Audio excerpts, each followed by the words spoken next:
The strange thing about selfish people is that they rarely introduce themselves that way.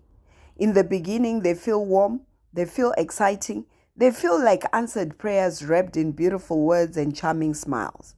Maybe that was why Brenda ignored the small things in the beginning. Maybe that was why she kept telling herself she was overthinking. After all, Bruce was not a bad man. He laughed, he spoke about purpose and destiny. He knew how to make her feel seen, at least in the beginning. Brenda met Bruce during a season in her life where she had grown tired of pretending to be strong all the time. She had spent years pouring into people, encouraging others, praying for everyone else, while silently carrying her own loneliness behind closed doors. She wanted peace, not perfection, just peace. The kind of love that felt safe, the kind that did not leave her questioning herself every night before sleep. The first time Bruce called her, they spoke almost an hour. He made her laugh so much that her cheeks hurt. He sounded intelligent. He sounded focused. He sounded ambitious, and he sounded serious. There was confidence in his voice, the kind that made a woman feel protected even before she fully knew a man. Brenda found herself smiling at the phone long after the call had ended.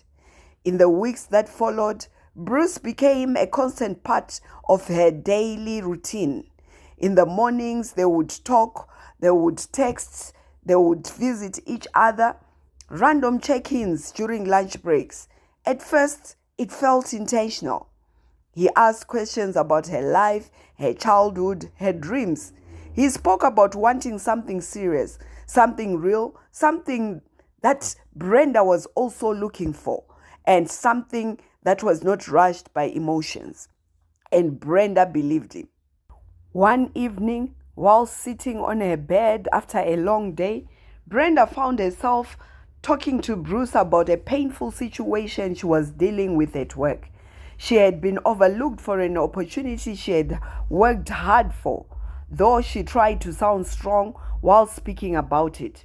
Bruce could hear the disappointment in her voice, but before she could fully explain how deeply it had affected her, Bruce interrupted. "Honestly, that reminds me of what happened to me at my previous company. People are just jealous when they see potential." The conversation shifted. Suddenly, Bruce was talking about himself, his struggles, his experiences, his frustrations. Brenda listened quietly for nearly 40 minutes while the pain she initially wanted to share slowly disappeared into the background. At the end of the call, Bruce sighed dramatically and said, "But anyway, enough about me. You'll be fine. You're strong." Brenda smiled softly and agreed, but after hanging up, something sat heavily in her chest. Not pain exactly, just emptiness. Still, she shook it off almost immediately. Maybe he was stressed. Maybe she was expecting too much. Maybe love required understanding. That was the thing about Brenda. She always found beautiful excuses for painful patterns. As time passed, she began noticing something else. Every plan somehow revolved around Bruce's convenience.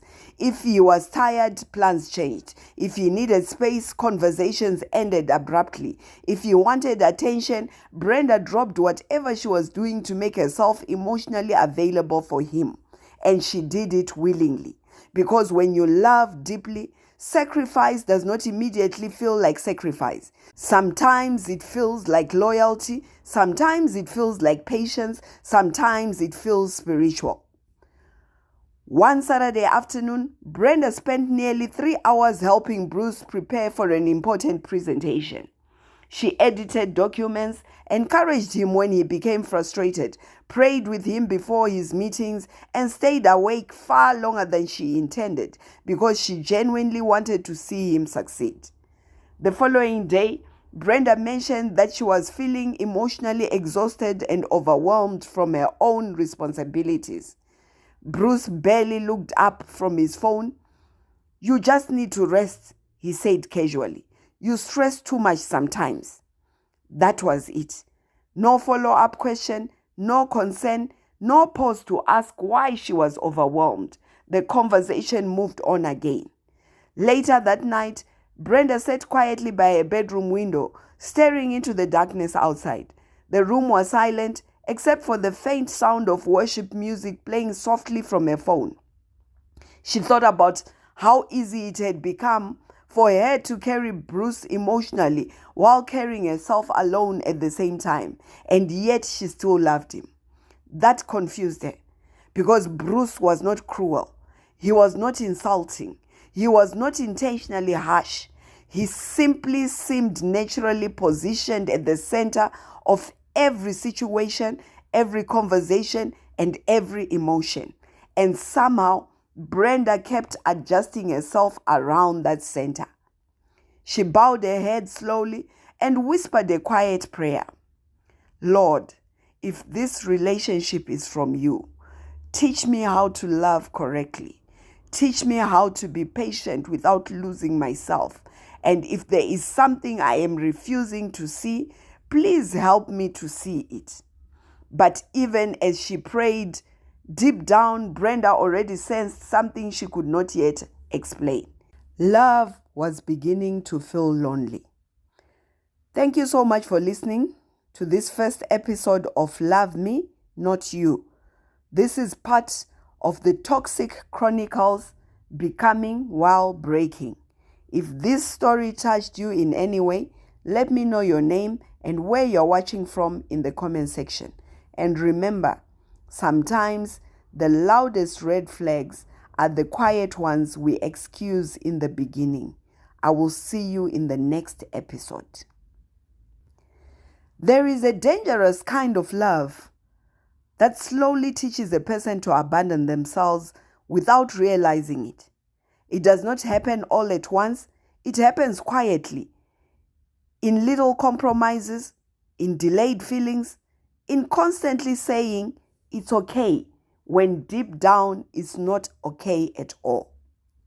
By the time Brenda began noticing how much of herself she was giving away, the habit had already formed.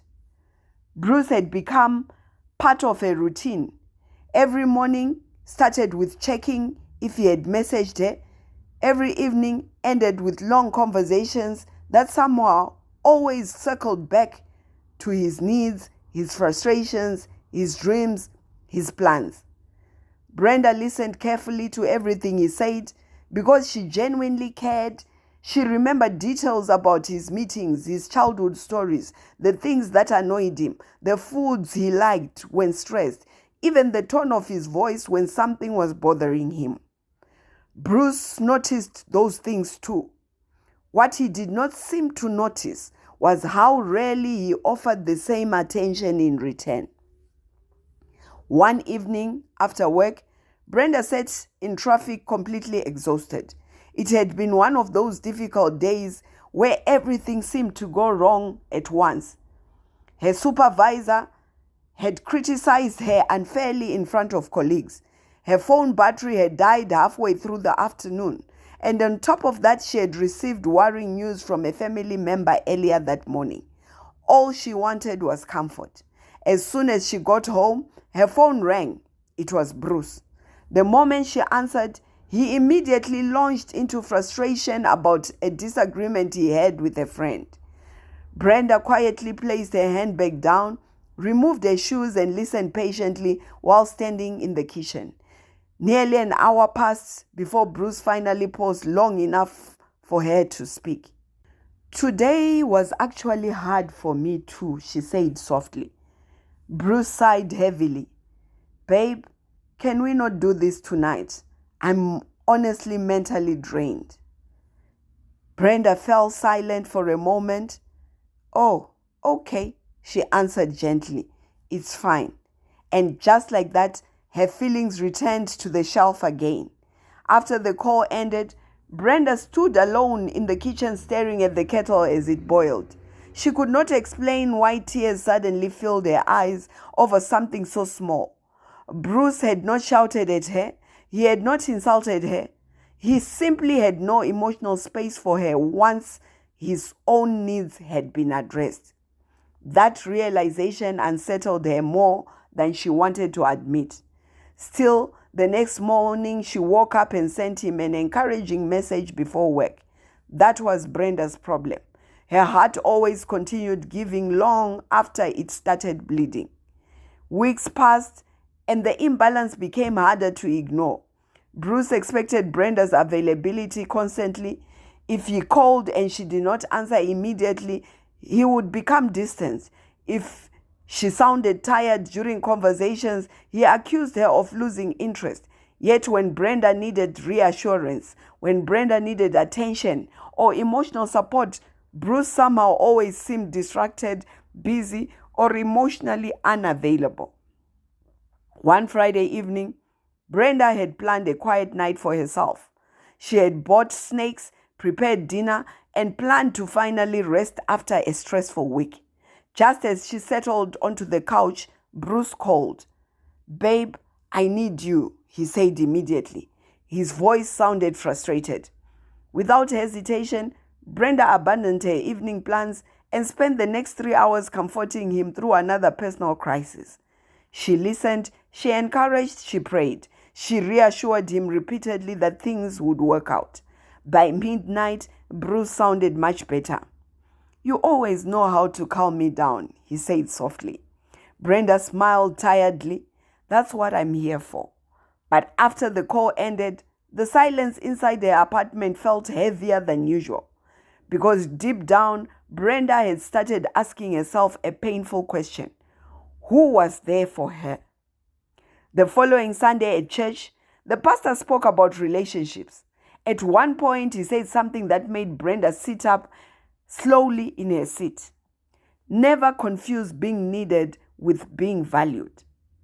The words pierced her heart instantly. For the rest of the sermon, Brenda could barely concentrate. Her mind kept replaying the sentence over and over again. Needed. Valued. Were they the same thing? She thought about how Bruce always ran to her whenever he was overwhelmed, whenever he was frustrated, whenever he was lonely, anxious, or emotionally unsettled. But when was the last time he had truly poured into her emotionally without her first begging for attention? Even after church ended, the thought continued following her. That evening, Bruce called again. "Babe, I've had such a stressful day," he said dramatically. Brenda closed her eyes briefly before answering. She was tired too, emotionally tired. But instead of speaking honestly, she swallowed her feelings again and responded with her usual gentleness. "Tell me what happened." As Bruce spoke, Brenda leaned back against her pillow and stared quietly at the ceiling. For the first time since meeting him, she began noticing how naturally her own emotions disappeared whenever Bruce entered the room emotionally. It was as though loving him required her to constantly shrink. And the frightening part was how normal that had started feeling. Later that night, Brenda opened a Bible, searching for peace. Her eyes landed on a verse she had read many times before, but this time it felt painfully personal. Love your neighbor as you love yourself. She paused there for a long time. As you love yourself. Brenda realized something uncomfortable then. She had become excellent at loving Bruce, but she had slowly stopped loving herself. Thank you so much for listening to episode 2 of Love Me, Not You. This is part of the Toxic Chronicles, Becoming While Breaking. If this episode spoke to you, I want you to answer this question in the comment section. Have you ever felt emotionally alone while still being in a relationship? I'll be reading your thoughts and I'll see you again in the next episode. Sometimes the most painful thing in a relationship is not betrayal. It is not shouting. It is not even rejection. Sometimes the most painful thing is realizing that the person you have been pouring into so deeply barely notices that you are running empty. By the third year of their relationship, Brenda had become an expert of carrying emotional weight quietly. She had mastered the art of sounding okay when she was not. She knew how to smile during phone calls while fighting tears. She knew how to encourage Bruce even on days when she herself felt completely exhausted inside. And somewhere along the way, Bruce had become comfortable with that version of her. The version that adjusted, the version that understood, the version that always stayed soft no matter how little she received in return. One Wednesday evening, Brenda sat at the edge of her bed staring at her phone. Earlier that afternoon, she had received heartbreaking news that someone close to her was seriously ill. The news had shaken her deeply, and all day she had been waiting for a quiet moment to talk to Bruce about it. Not because she expected him to solve anything, she just needed comfort. She needed someone to sit in the heaviness with her. When Bruce finally called later that night, Brenda felt relief immediately. "Hey, babe," she said softly, but Bruce sounded irritated.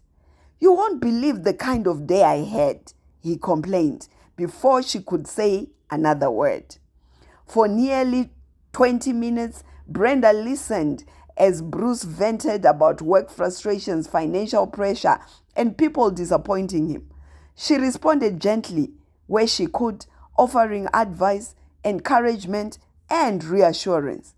Finally, when he paused, Brenda quietly said, "There's actually something I wanted to tell you too." "What now?" Bruce asked tiredly. The words stung more than she expected. Brenda hesitated. "It's nothing," she whispered quietly. "No, say it." She swallowed hard before speaking. "I found out today that someone close to me is very sick." There was silence for a few seconds. Then Bruce sighed softly. "Yo, that's tough." Another pause. "But honestly, babe, life is just hitting everybody right now." And somehow the conversation drifted away again. By the time the call ended, Brenda sat frozen on the bed, staring at the dark screen of her phone. Her chest felt painfully tight. She could not even explain why she felt so hurt over such a small interaction. Bruce had acknowledged her pain, technically, but his response felt rushed, surface level, emotionally distant. For the first time, Brenda allowed herself to admit something she had been avoiding for months. Bruce loved receiving from her more than he loved seeing her. That realization broke something quietly inside her. The next few days became emotionally difficult for Brenda. She found herself withdrawing slightly, not out of anger, but out of exhaustion. The constant emotional pouring had started leaving her empty. Even her prayers had changed. Instead of praying hopeful prayers about marriage and future plans, she now found herself asking God questions she never thought she would ask. "Lord, am I becoming emotionally invisible?" But every time she considered bringing her feelings to Bruce honestly, guilt stopped her. Because Bruce was going through things too. Because nobody was perfect. Because relationships required patience. At least that was what she kept telling herself. One Saturday afternoon, Brenda and Bruce went out for lunch together. Bruce spent most of the afternoon talking excitedly about a business idea he wanted to pursue. Brenda listened attentively, smiling where appropriate, asking questions, supporting his vision the way she always did. At one point, Bruce leaned back proudly and said, "You know what I like about you? You are low maintenance. You don't stress me." The statement landed strangely in Brenda's spirit. She smiled politely, but deep down, something felt uncomfortable. Low maintenance. Was that really what she had become? A woman with no emotional needs. a woman who never complained, a woman who carried herself quietly so nobody would feel burdened by her emotions.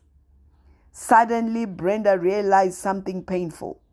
Bruce did not see her silence as suffering. He saw it as convenience. That evening, after returning home, Brenda sat quietly at her small dining table with her Bible open in front of her. Her eyes fell on the story of Martha and Mary of Bethany.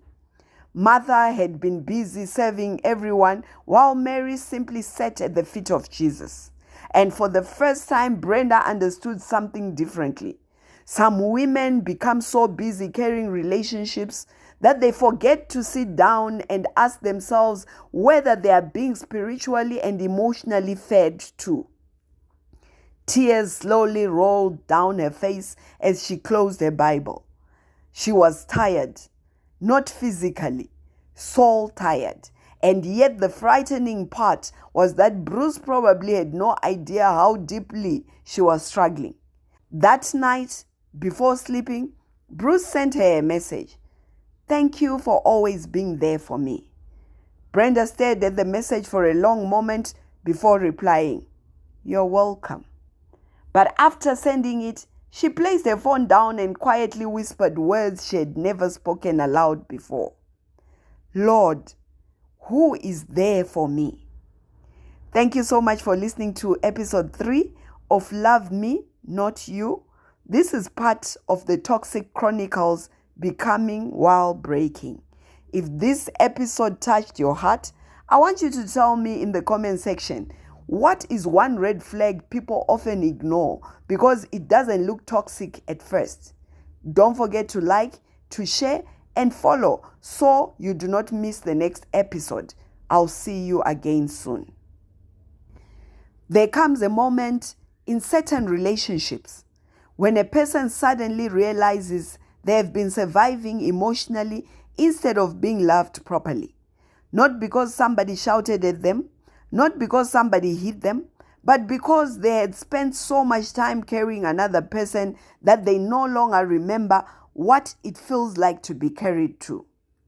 Brenda was beginning to reach that point. The exhaustion had become difficult to hide now. Even the people around her had started noticing small changes. She laughed less, she withdrew more. Some days she stared in space while conversations happened around her. Her mind constantly felt crowded, yet strangely empty at the same time. And still, every time Bruce called, she answered with softness. One evening after work, Brenda sat quietly in her car outside her apartment building. She had not even gone inside. The engine was off, but she remained seated there, staring through the windshield as raindrops slid across the glass. She was tired, not the kind of tired sleep fixes, the kind that settles deep inside the soul.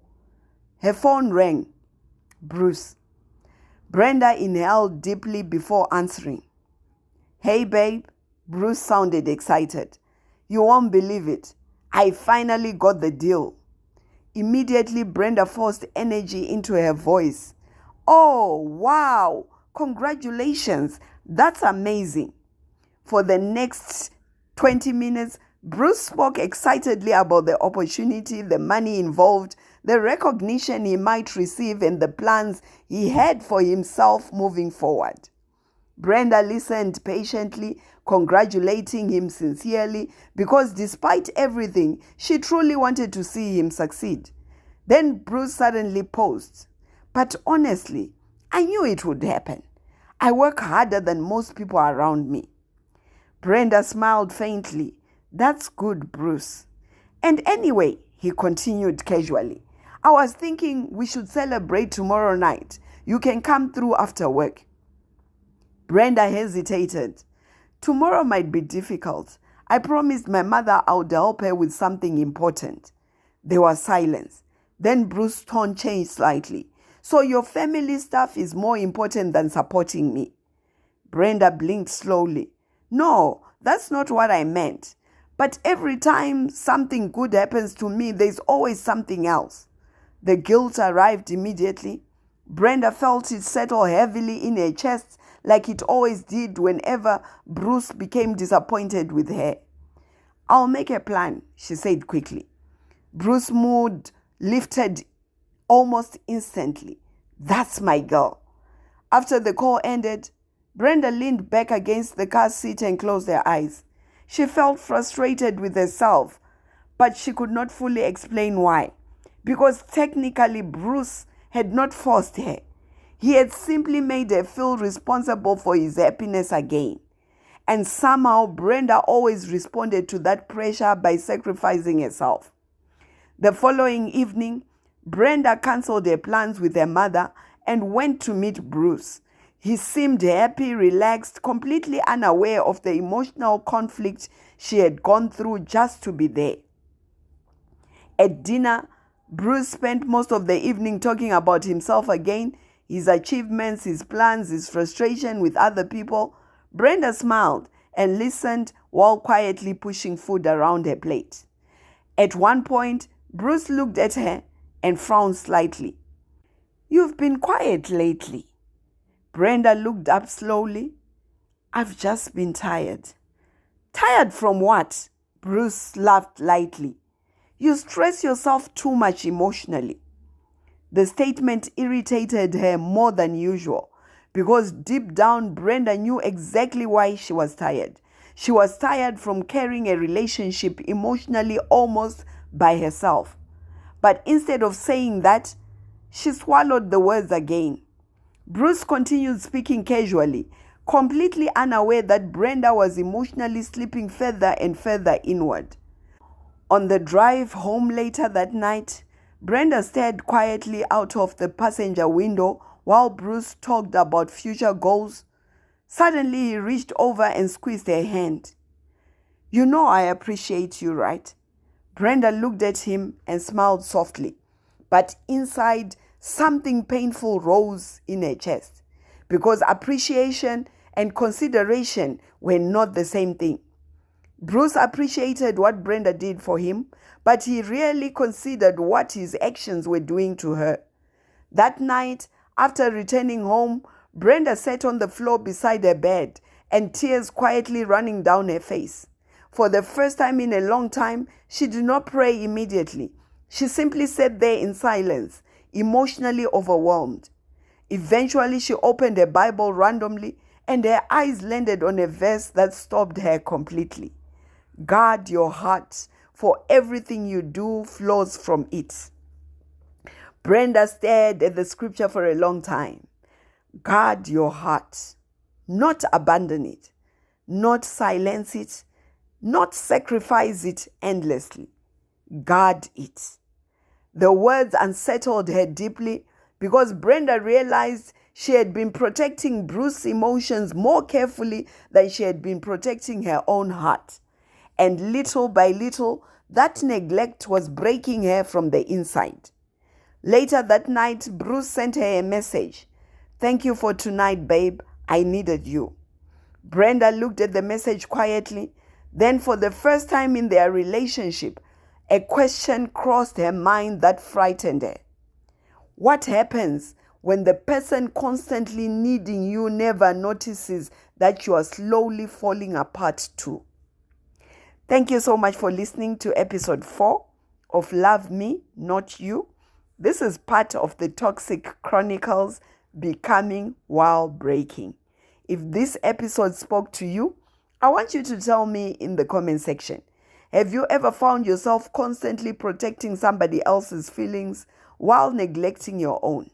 And if you have made it this far in the story, don't forget to like, to subscribe, and to share with somebody who may need this message.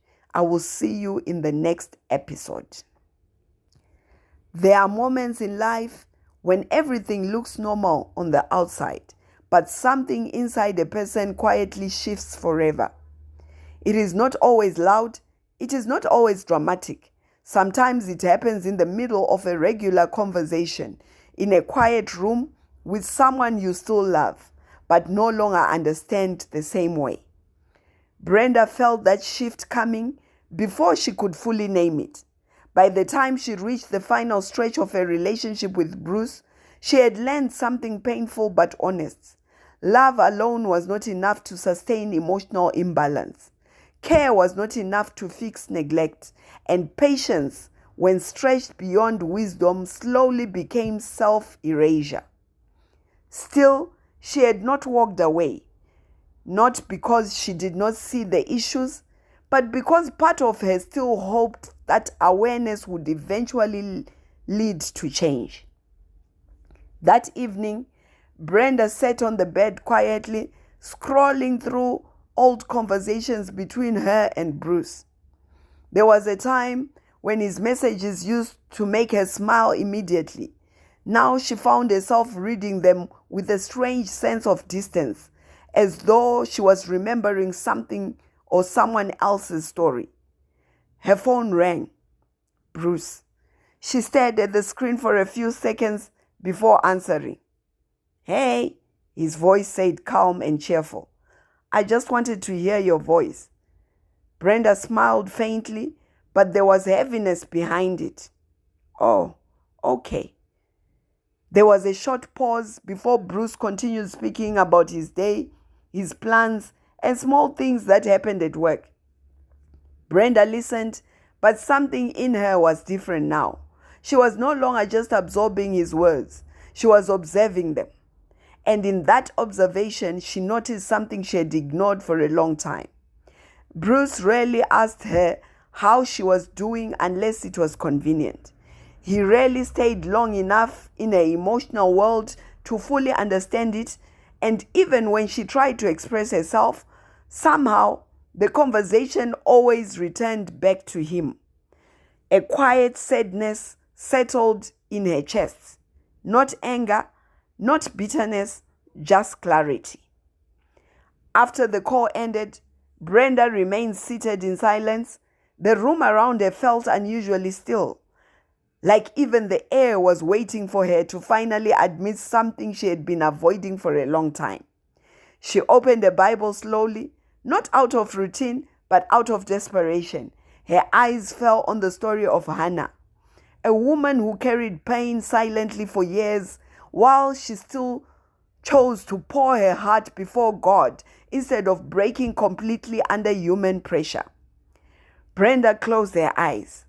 For so long, she had been pouring her heart into someone who never fully learned how to hold it.